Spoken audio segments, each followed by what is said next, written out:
Last night I showed a chart to you that we got from the Federal Reserve in St. Louis, and it should take your breath away, but I don't think most people understand what it really means. It means how much money we're printing at the Federal Reserve. How many dollars are we actually pumping into the system for this crisis? So I thought about it last night after watching it with my family for, I don't know, 3 or 4 times. Come on, Aaron. And I watched it with my family, and they said, Dad, I don't even know what that means. What does that mean? So I thought, there's another way that I could show this to you. There's another way that, at least Al Gore did it with a slideshow. Now everybody thinks that that's true. So why don't we show you some true stuff on the slideshow? And actually, because, we're a 5 o'clock show, we're cheap, we had to go borrow Sean Hannity's set. So we're going into Sean's. Shh, we'll be very, very quiet. We'll come in here, and this is a chart that I tried to show you last night, but I wanted to blow it up a little bit.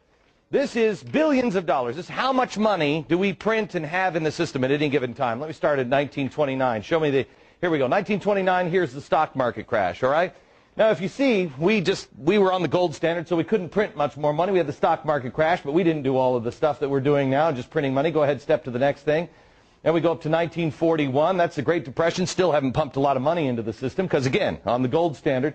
Then we have World War II, and we'll take this all the way to 1965. You'll see it comes up. We had 2 wars. We had World War II, and we also had the Korean War. In 1965, we were having the Vietnam War. But here's where it gets sticky, because we had all these wars, and we tried to dogpile on with the Great Society. Well, how are we going to pay for all that? Well, 1971, Richard Nixon says, why don't we get rid of the gold standard? So that way, we can just print whatever we want. But we promise the rest of the world, oh, no. We'll never print too much. Really, we're good for it. I mean, look at our record here. We don't do that. Great Society kicks in, and look what happens. Next point, please. Look how we've devalued our money. This is up until 2000 when we have the Y2K scare, where everybody's like, bury your food and grab your cash. The computers are going down. That's why the government put this little spike here. If you see that little spike, goes up because they just dump a lot of cash into it, and then they bring it back in. They pull it back in. But it's difficult to pull things back in, especially when you have a horrible event like 9/11.